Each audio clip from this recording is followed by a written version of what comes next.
ഉണ്ടോ? സുന്നിയാന്ന് പറഞ്ഞാ പോരാ, റബ്ബിന്റെ ഇൽഹാം ഔലിയാക്കൾക്കുണ്ടോ? അല്ലേ? ഉണ്ട്. ഉള്ളി എന്നാണെങ്കിൽ അതുള്ള ഒരാള് എനിക്കൊരു ഒരു സ്വർണ്ണമുദ്രാൻ ധരിച്ചു, നമ്മളെങ്ങനെ എതിർക്കുക?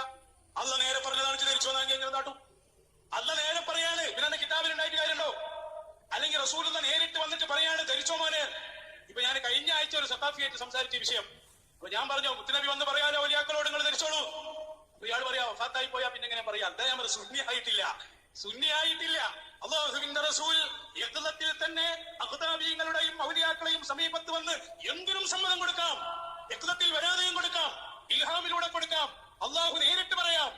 എന്നിട്ട് എന്റെ നിയമം പറഞ്ഞ് ഇവരെ. അസ്സലാമു അലൈക്കും വറഹ്മത്തുള്ളാഹി. ഈ പറയുന്നത് എത്ര വലിയ അബദ്ധമാണ് സഹോദരന്മാരെ.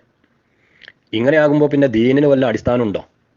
ഇവൻ തന്നെ പല പ്രാവശ്യങ്ങളിലായിട്ട് പറയുന്നത് നമ്മൾ കേട്ടിട്ടുണ്ട്. ഒരാൾ ഞാൻ വലിയാണ് എന്ന് പറഞ്ഞാൽ പിന്നെ അതിനെ എതിർക്കണ്ട, അവൻ വലിയ തന്നെയാണ് എന്ന് ഇവൻ എത്രയോ പ്രാവശ്യം പറയുന്നത് നമ്മൾ കേട്ടല്ലേ.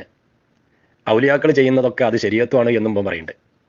അങ്ങനെ ആകുമ്പോൾ ഏതെങ്കിലും ആളുകളൊക്കെ ഞാൻ വലിയാണ് എന്ന് പറഞ്ഞിട്ട് ഇന്നോട് അള്ളാഹു നേരിട്ട് പറഞ്ഞിട്ടുണ്ട് ഇജ് മോതിരം ധരിച്ചോ, സ്വർണ്ണത്തിന്റെ മോതിരം ധരിച്ചോ, അല്ലെങ്കിൽ ഇജ് കള്ളു കുടിച്ചോ, റസൂലുള്ളാഹി തങ്ങൾ നേരിട്ട് എന്നോട് വന്ന് പറഞ്ഞിട്ടുണ്ട് ഇജ് പെണ്ണിന്റെ ഒപ്പം നിന്നോ, പെണ്ണിനെ കുടിച്ചോ, എനിക്ക് അന്യ പെണ്ണിനെ തൊട്ടിയാച്ച കുഴപ്പമില്ല.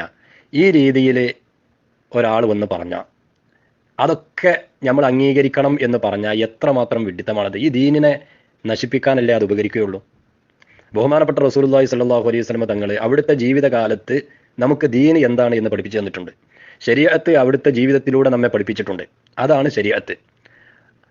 അതിന് വിരുദ്ധമായിട്ട്, അതിന് വിപരീതമായിട്ട് അള്ളാഹുവോ അല്ലെങ്കിൽ റസൂലുള്ളാഹി സ്വല്ലല്ലാഹു അലൈഹി വസല്ലം തങ്ങളോ ഒരാൾക്കും ഇൽഹാം കൊടുക്കൂല, കശ്ഫ് കൊടുക്കൂല. ഇനി അങ്ങനെ ഒരാൾ പറയുകയാണെങ്കിൽ തന്നെ നമ്മൾ എന്താ ചെയ്യേണ്ടത്? അത് നമ്മൾ അംഗീകരിക്കുകയാണോ വേണ്ടത്? മഹാന്മാരായ പണ്ഡിതന്മാർ നമ്മെ പഠിപ്പിച്ചിട്ടില്ലേ ഇൽഹാമിന്റെയും കശ്ഫിന്റെയും ഒക്കെ മാനദണ്ഡം എന്താണ് എന്ന്? ബഹുമാനപ്പെട്ട ഇമാം ഷാറാനി റളിയല്ലാഹു അൻഹു അവിടുത്തെ മീസാനുൽ കുബ്രയിൽ 17-ാമത്തെ പേജിൽ വളരെ വ്യക്തമായി വിശദീകരിച്ചിട്ടുണ്ട് ഇതൊക്കെ. അവർക്കൊക്കെ അറിയാം ഇത്തരം ജാഹിലുകൾ ഇവിടെ വന്ന് ദീനിനെ നശിപ്പിക്കുമെന്ന്. ഇമാം ഷാറാനി റളിയല്ലാഹു അൻഹു ഇൽഹാമിനെ പറ്റി വിശദീകരിച്ചുകൊണ്ട് പറയുകയാണ്, ഇൽഹാം സഹീഹായ ഇൽഹാമുണ്ട്, അതുപോലെ പിശാചിന്റെ ഭാഗത്തിൽ നിന്ന് വരുന്ന ഇൽഹാമുണ്ട് എന്നൊക്കെ പറഞ്ഞിട്ട് മഹാനവറുകൾ പറയുകയാണ്.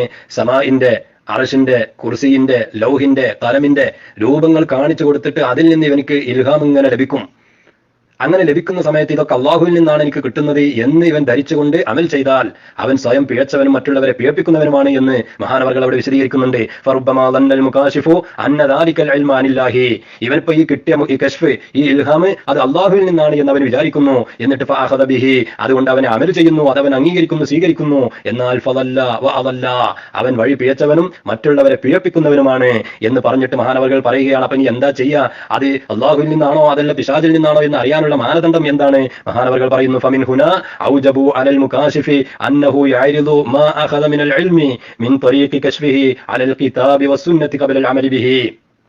അങ്ങനെ അവനിക്ക് കിട്ടുന്ന കശ്ഫിനെ, അവന് ലഭിക്കുന്ന ഇൽമിനെ, അവൻ ലഭിക്കുന്ന ഇൽഹാമിനെ അവൻ കിതാബ് സുന്നത്തിന്റെ മേലിൽ തട്ടിച്ചു നോക്കണം, അഥവാ ശരീഅത്തിനോട് യോജിച്ചതാണോ എന്ന് നോക്കണം. അങ്ങനെ നോക്കുമ്പോൾ ഫൈൻ വാഫഖ, അത് ശരീഅത്തിനോട് യോജിച്ചതാണ് എങ്കിൽ ഫദാക, അവനിക്ക് അതുകൊണ്ട് അമൽ ചെയ്യാം, അതനുസരിച്ച് അവന് പ്രവർത്തിക്കാം. വയില്ല, അങ്ങനെ തട്ടിച്ചു നോക്കുമ്പോൾ അത് ശരീഅത്തിനോട് യോജിച്ചത് അല്ല എങ്കിൽ ഹറുമ അലൈഹിൽ അമലു ബിഹി, അതുകൊണ്ട് അമൽ ചെയ്യൽ തന്നെ ഏതാണ്? ഹറാമാണ് എന്നാണ് പണ്ഡിതന്മാർ പഠിപ്പിക്കുന്നത്. ഇപ്പോ ഇവൻ പറയണ്ടല്ലോ എന്തും ലഭിക്കും, ആ ലഭിക്കുന്നത് കൊണ്ടൊക്കെ ഇവൻ അമൽ ചെയ്യാം, ഇവന് ചെയ്യാം, പിന്നെ അതിന്റെ കിതാബിൽ ഉണ്ടായതുകൊണ്ട് കാര്യമില്ല. പണ്ഡിതന്മാർ നമ്മൾ പഠിപ്പിക്കുന്നത് കിതാബിലും സുന്നത്തിലും എന്താണോ ഉള്ളത് അതനുസരിച്ച് അതിനോട് യോജിച്ചതാണെങ്കിൽ ചെയ്യണം എന്ന. ഇവൻ പറഞ്ഞ കിതാബിലും സുന്നത്തിലുള്ളതൊന്നും നിങ്ങൾ നോക്കണ്ട, ഫിഖിൽ എന്താണുള്ളതൊന്നും നോക്കണ്ട, കിട്ടുന്നോക്കുക അമൽ ചെയ്തോളൂ. എന്ത് അടിസ്ഥാനമാണ് സഹോദരന്മാരെ പിന്നെ നമ്മുടെ ദീനിനുള്ളത്? അപ്പൊ അത് സുന്നത്തിനോടും കിതാബിനോടും അഥവാ ശരീഅത്തിനോട് യോജിച്ചതാണെങ്കിൽ ചെയ്യാം, അല്ലെങ്കിൽ ചെയ്യാൻ പാടില്ല, ഹറാമാണ് എന്നാണ് പഠിപ്പിക്കുന്നത്.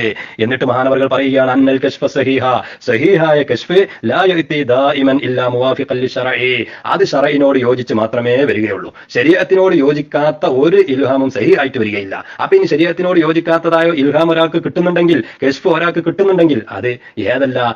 അത് സഹീഹായ കശ്ഫല്ല, അത് ശൈത്താന്റെ ഭാഗത്തിൽ നിന്നുള്ള കശ്ഫാണ്, ഇൽഹാമാണ് എന്ന് മനസ്സിലാക്കി അത് ചെയ്യാതിരിക്കുകയാണ് വേണ്ടത്.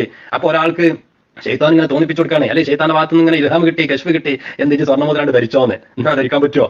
സ്വർണ്ണമോതിരം പുരുഷന്മാർക്ക് ധരിക്കൽ ഹറാമാണ് എന്ന് റസൂലുള്ളാഹി തങ്ങൾ അവിടുത്തെ ജീവിതകാലത്ത് നമ്മളെ പഠിപ്പിച്ചതാണ്. അത് ശരീഅത്തിൽ നസ്വായ വിഷയമാണ്. അതിന് വിരുദ്ധമായിട്ട് ഒരാൾക്ക് സ്വർണ്ണമോതിരം ധരിച്ചോന്നാണ്ട് ഇൽഹാം കിട്ടിയാൽ അത് ധരിക്കാൻ പറ്റും എന്ന് പറഞ്ഞാൽ പിന്നെ എന്ത് പൊട്ടത്തരാണ് അതൊക്കെ.